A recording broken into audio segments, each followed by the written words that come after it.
ಏನಾದರೂ ಇವಾಗ ಅನ್ಕೊಂಡಿದ್ದಾರೆ ರಫೀಕ್ ಅಣ್ಣನ ಥರನೋ ಪ್ರಭು ಅಣ್ಣನ ಥರನೋ ಸಾರ್ ಥರನೋ ಏನೋ ನಿಜವಾಗ್ಲೂ ದಾನಿಗಳು ಯಾರಾದರೂ ಇದ್ರೆ ನಿಮ್ಮ ಸಾರೋರು ಟೀಚರ್ಸ್.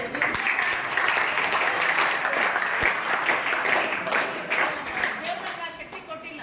ಅಷ್ಟು ಓದು ಓದು ಓದು ಅಂತ ನಮ್ಮ ತಂದೆ ತಾಯಿ ಬಲವಂತ ಮಾಡಿದ್ರು ಕೂಡ ಆ ಟೈಮಲ್ಲಿ ನಮ್ಗೆ ವಿದ್ಯೆ ತಲೆಗೆ ಹತ್ತಲಿಲ್ಲ. PUC ಗೆ ನಾವು ನಿಲ್ಲಿಸ್ಬಿಟ್ಟಿವಿ. ಇವಾಗ ವಿದ್ಯೆ ಬೆಲೆ ಏನು ಅಂತ ನಮಗೆ ಗೊತ್ತಾಗ್ತಾ ಇದೆ. ನಿಜವಾಗ್ಲೂ ಅದು ವಿದ್ಯೆ ದಾನ ಮಾಡ್ತಾರಲ್ಲ, ಆ ದಾನದ ಮುಂದೆ ನಾವು ಕೊಡೋತಕ್ಕಂಥ ದಾನ ಏನೂ ಅಲ್ಲ. ಒಂದನೇದು. ಎರಡನೇದು ಹೇಳಕ್ಕೆ ಇಷ್ಟಪಡ್ತೀನಿ ಮಕ್ಕಳು, ನಿಮಗೂ ಏನಾದರೂ ದಾನ ಮಾಡಬೇಕು ಅಂತ ಅನಿಸಿದ್ರೆ ಏನು ದಾನ ಮಾಡ್ತೀರಿ ಹೇಳ್ರಿ? ಫಸ್ಟ್ ಮೊದಲನ್ನಾಗಿ ಪ್ರೀತಿ ದಾನ ಮಾಡಿ. ನೀವು ಇನ್ನೊಬ್ರಿಗೆ ಪ್ರೀತಿ ದಾನ ಮಾಡಿದ್ರೆ ನೀವು ನಗ್ನಗತ್ತ ಏನೋ ಆಗಲಿ, ಅದು ಏನು ಮನೇಲಿ ಎಷ್ಟೋ ಜಗಳ ಮಾಡಿರಲಿ, ತಂದೆ ತಾಯಿ ಹತ್ರ ಎಷ್ಟೋ ಜಗಳ, ಮತ್ತೆ ಮನೆಗೆ ತಿರುಗಿಸೇನು ಹೋಗ್ತಿರಲ್ಲ ಶಾಲೆಯಿಂದ ಮನೆಗೆ ಹೋದಾಗ ಅಪ್ಪ ಅಮ್ಮನ ಪ್ರೀತಿಯಿಂದ ನೋಡ್ರಿ. ಪ್ರೀತಿಯಿಂದ ನೋಡಿದಾಗ ಪ್ರೀತಿ ಅನ್ನೋದು ಕೊಡ್ತಿರಲ್ಲ ನೀವು ಅಪ್ಪ ಅಮ್ಮಂಗೆ, ಅದು ಬಹಳಷ್ಟು ಶಕ್ತಿ ನಿಮಗೆ ಮುಂದುವರಿಯೋಕ್ಕಾಗಿ ಬರುತ್ತೆ. ಹೌದಾ? ಎಲ್ಲ ಮಕ್ಕಳಲ್ಲೂ ನಮ್ಗೆ ಭಾಳ ಖುಷಿ ಆಯಿತು. ಮಕ್ಳಿಗೆಲ್ಲರೂ ಕನ್ನಡ ಅರ್ಥ ಆಗ್ತದೆ ಅಥವಾ ಹಿಂದಿ ಮಾತಾಡಲ್ಲ? ಕನ್ನಡ ಎಲ್ಲರೂ ಕನ್ನಡ ಅರ್ಥ ಆಗ್ತದೆ. ಇಲ್ಲ, ಹಂಗಾಗಿ ಎಲ್ಲರೂ ಏನು ಮಾಡ್ತೀರಿ ಅಂತ ಹೇಳಿದ್ರೆ ಮುಂದೆ ನೀವು ಹೆಂಗೆ ಯಾವ ಥರ ಬೆಳಿಬೇಕು ಅಂತ ಹೇಳಿದ್ರೆ, ಇವಾಗ ಇಷ್ಟೊತ್ತವರೆಗೂ ಅಣ್ಣನ ಬಗ್ಗೆ ರಾಮಾಯಣದ ಬಗ್ಗೆ ಕತೆ ಕೇಳಿದ್ರಲ್ಲ, ರಾಮಾಯಣದಲ್ಲಿ ಬರೋ ಎಲ್ಲ ಪಾತ್ರಗಳು ವಿಶಿಷ್ಟವಾದ ಪಾತ್ರಗಳು, ಯಾವುದು ಯಾರನ್ನು ತೆಗೆದು ಬಿಸಾಕೋಂಗಿಲ್ಲ, ಎಲ್ಲ ಪಾತ್ರಗಳು ಆ ರಾಮಾಯಣದ ಥರ ನೀವೊಂದು ಶಕ್ತಿ ಆಗಬೇಕು ಎಲ್ಲ ಮಕ್ಕಳು ಅಂತ ನಾನು ಕೇಳ್ಕೊಳಕ್ಕೆ ಇಷ್ಟಪಡ್ತೀನಿ. ಇವತ್ತೇ ಅಲ್ಲ, ಬಸವರಾಜ್ ಸರ್ ನೀವು ಯಾವತ್ತು ಏನು ಬೇಕಾದರೂ ಕೂಡ ನೀವು ಕೇಳ್ಬೋದು. ಚೈತನ್ಯ ವೇದಿಕೆ ಸದಾ ನೀವು ಮಕ್ಕಳ ಜೊತೆಗೆ ಇರುತ್ತೆ. ಇಲ್ಲ ಶಾಲೆಯಲ್ಲಿ ಮಕ್ಕಳಿಗೆ ಏನಾದರೂ ಎಂಟರ್ಟೈನ್ಮೆಂಟ್ ಕಾರ್ಯಕ್ರಮ, ಸಾಂಸ್ಕೃತಿಕ ಕಾರ್ಯಕ್ರಮ ನಡೆಸೋಣ ಅಂತ ಹೇಳಿದ್ರು ಕೂಡ ನಾವು ರೆಡಿ ಇದ್ದೀವಿ. ಬೇಸಿಗೆ ಶಿಬಿರ ಆ ಥರದ್ದು ನಿಮ್ಗೆ ಏನೇ ಬೇಕಾದರೂ ರಫೀಕ್ ಅಣ್ಣನ ಮೂಲಕ ನೀವು ಏನು ತಿಳಿಸಿದ್ರು ಕೂಡ ನಾವು ಸದಾ ಸಿದ್ಧರಾಗಿದ್ದೀವಿ. ನಿಮ್ಮ ಜೊತೆ ನಾವು ಯಾವತ್ತೂ ಇದ್ದೀವಿ. ದಯವಿಟ್ಟು ಇದು ಒಂದು ಅಳಿಲು ಸೇವೆ ಅಂತ ಭಾವಿಸ್ರಿ, ದಾನ ಅಂತ ಭಾವಿಸ್ಬೇಡಿ. ಯಾಕಂತ ಕೇಳಿದ್ರೆ 26ನೇ ತಾರೀಕು ನಮ್ಮ ಚೈತನ್ಯ ವೇದಿಕೆ ಅಧ್ಯಕ್ಷರು ಪ್ರಭುಕುಮಾರ್ ಅವರು ಹುಟ್ಟುಹಬ್ಬ ಇತ್ತು. ಅವತ್ತು ಪ್ರತಿ ವರ್ಷನೂ ಸ್ವಲ್ಪ ನಾವು ಗ್ರ್ಯಾಂಡ್ ಆಗೇ ಮಾಡ್ಕೊಂತ ಬರ್ತಿದ್ವಿ. ಈ ವರ್ಷ ಮಾಡಲಿಲ್ಲ. ಯಾಕೆ ಮಾಡಲಿಲ್ಲ ಅಂದ್ರೆ ನನ್ನ ಮಗಳು ಡೆಲ್ಲಿನಲ್ಲಿ UPS ಕೋಚಿಂಗ್ ಹೋಗಿರೋದ್ರಿಂದ ಮಗಳಿಲ್ಲ ಅನ್ನೋ ಕಾರಣಕ್ಕೆ ನಾವು ಕಾರ್ಯಕ್ರಮ ಮಾಡಲಿಲ್ಲ. ಅವತ್ತಿಂದ ಇತ್ತು ಎಲ್ಲಾದರೂ ಒಂದು ಶಾಲೆಗೆ ಹೋಗಿ ವಿಸಿಟ್ ಕೊಡ್ಬೇಕಂತ. ಅದು ನಮ್ಮ ಅದೃಷ್ಟನೋ ಏನೋ ರಫೀಕ್ ಅವ್ರು ತಂದಿರೋ ಭಾಗ್ಯನೋ ಗೊತ್ತಿಲ್ಲ. ನಿಮ್ಗೆ ಸೇವೆ ಅವ್ರ ಹುಟ್ಟುಹಬ್ಬದ ಪ್ರಯುಕ್ತ ನಿಮ್ಗೆ ಸೇವೆ ಮಾಡೋ ಒಂದು ಅವಕಾಶ ಸಿಕ್ತು ನಮಗೆ. ಅದು ಸದಾ ಹೀಗೆ ಇರಲಿ. ದೇವರ ಶಕ್ತಿ, ದೇವ್ರು ಎಲ್ಲಿವರೆಗೂ ಶಕ್ತಿ ಕೊಟ್ಟಿರ್ತಾನೆ ನಿಮ್ಮಂಥ ಮಕ್ಕಳಿಗೆ, ಸಾವಿರಾರು ಮಕ್ಕಳಿಗೆ ನನಗೆ ದಾನ ಮಾಡೋ ಶಕ್ತಿ ಇನ್ನೂ ಕೊಡಲಿ ಅಂತ ಕೇಳ್ತೀನಿ.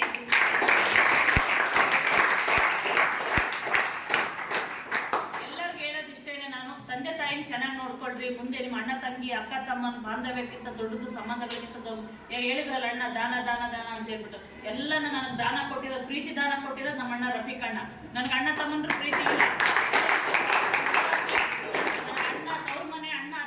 ಏನಾದರೂ ಸಿಕ್ಕಿರೋದಂದ್ರೆ ಕೆಲವ್ರು ಹೇಳ್ತಾರೆ ಹಿಂದೂ ಮುಸ್ಲಿಂ ಅನ್ನೋದು, ಇದು ನನಗೆ ಅದು ಯಾವುದು ನಮ್ಮಿಬ್ಬರು ಮಧ್ಯೆ ಇವತ್ತಿಗೂ ಬಂದಿಲ್ಲ. ನಮ್ಮಿಬ್ಬರು ಮಧ್ಯೆ ಬಂದಿಲ್ಲ. ಯಾವತ್ತು ನೋಡಿದ್ರೆ ನಾನು ಎಷ್ಟೋ ಸತಿ ನಮ್ಮ ಇಬ್ಬರು ಫೋಟೋಸ್, ಕೆಲವೊಂದು ಫೋಟೋಸ್ ನಾನು ಸ್ಟೇಟಸ್ ಸಿಕ್ಕಿತ್ತು, ಅಕ್ಕ ನಿಮ್ಮ ಅಣ್ಣನ ಅಂತ ಕಾಮೆಂಟ್ ಮಾಡ್ತಾರೆ. ಭಾಳ ಹೌದಪ್ಪ ನಮ್ಮ ಅಣ್ಣ ಅಂತ ಹೇಳ್ತೀನಿ. ಅಷ್ಟು ಪ್ರೀತಿನ ದಾನ ಮಾಡ್ತಕ್ಕಂಥ ಕೊಡುದಾನ ದಾನಿ ಅಂತ ಹೇಳಿದ್ರಲ್ಲ, ಎಲ್ಲಕ್ಕಿಂತ ಮಹಾದಾನ ಪ್ರೀತಿ ದಾನ ಕೊಟ್ಟಿರೋದು ನಮ್ಮ ಅಣ್ಣ ರಫೀಕ್ ಅಣ್ಣ.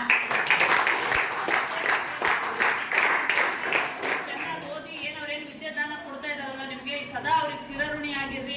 ಕಲ್ತು ಹೋದಂತ ಈ ಶಾಲೆನ ಮರಿಬೇಡ್ರಿ, ಪರಿಸರನ ಬೆಳೆಸ್ರಿ ಅಂತ ಕೇಳ್ತಾ ನಾನು 2 ಮಾತು ಮುಗಿಸ್ತಿದ್ದೆ.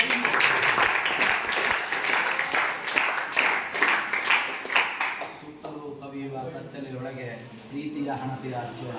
ಇದು GS ಶಿವರುದ್ರಪ್ಪ ಅವರ ಬರತಕ್ಕಂಥ ಪದ್ಯದ ಸಾಲುಗಳು. ಈ ಸಾಲುಗಳನ್ನು ನೆನಪು ಮಾಡಿಕೊಂಡ್ರೆ ಮೇಡಮ್ ಹೇಳಿದಂಗೆ ನಿಜವಾದಂಥ ದಾನ ಯಾವುದು ಅಂತಂದರೆ ಪ್ರೀತಿಯ ದಾನ. ನಮ್ಮ ಸುತ್ತಮುತ್ತ ಇರ್ತಕ್ಕಂಥ ದ್ವೇಷ, ಅಸೂಯೆ ಹೋಗಲಾಡಿಸ್ಬೇಕು ಅಂತಂದರೆ ಪ್ರೀತಿ ಅಂತಕ್ಕಂಥ ಹಣತೆ ದೀಪನ ಹಚ್ಚಬೇಕು ಅಂತ ಹೇಳ್ತಾರೆ.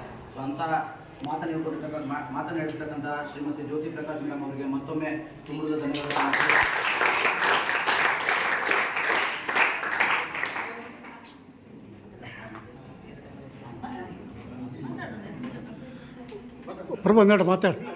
ಇದೀಗ ಸರ್ ಶ್ರೀ ಪ್ರಭುಕುಮಾರ್ ಸರ್, ಅಧ್ಯಕ್ಷರು ಕನ್ನಡ ಚೈತನ್ಯ ವೇದಿಕೆ, ಇದು ಸಹ ಒಂದು 2 ಮಾತನ್ನು ನಾನು ಮಾತಾಡಬೇಕು ಅಂತ ಹೇಳ್ತಾ ಇದ್ದೀನಿ.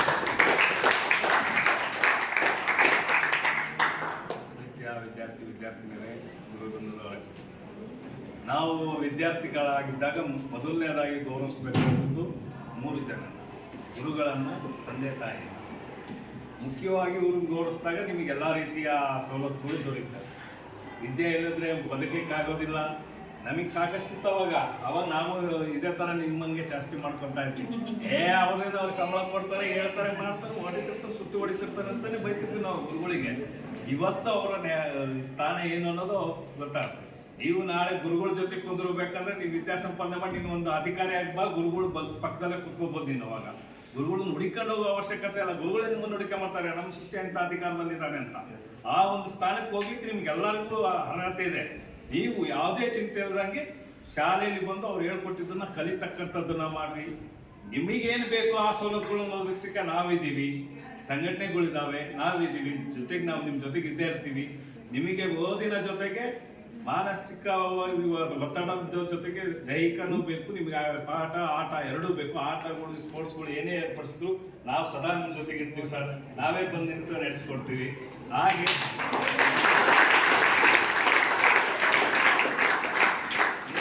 ಏನಾದರೂ ಬೇಕಂದ್ರೆ ನಿಮ್ಮ ತಾಯಿ ಮೂಲಕ ಹೇಳಿಸ್ಬೇಕು. ನಿಮ್ಮ ಅಪ್ಪಗೆ ನೇರವಾಗಿ ನಿಮ್ಮ ಅಪ್ಪನಿಗೆ ಹೇಳಲ್ಲ, ಯಾಕೆಂದ್ರೆ ಅಪ್ಪನ ಕಂಡ್ರೆ ಭಯ ನಿಮಗೆ. ಆದ್ರೆ ಅಪ್ಪ ಎಲ್ಲರೆದುರಿಗೂ ಅಳಲ್ಲ.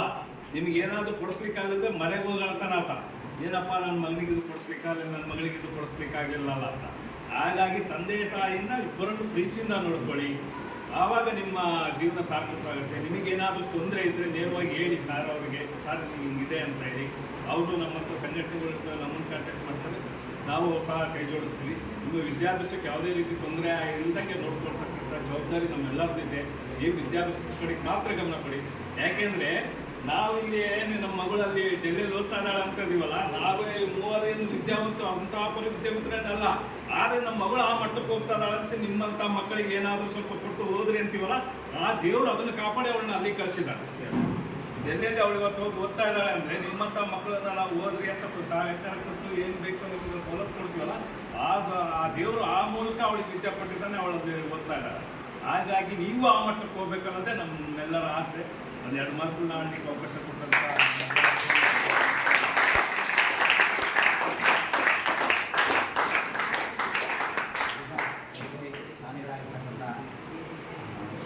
ಶ್ರೀಮತಿ ಜ್ಯೋತಿ ಪ್ರಕಾಶ್ ಮಹಿಳಾ ಅಧ್ಯಕ್ಷರಿಗೆ ನಮ್ಮ ಶಾಲಾ ಕಡೆಯಿಂದ ಸನ್ಮಾನ ಕಾರ್ಯಕ್ರಮ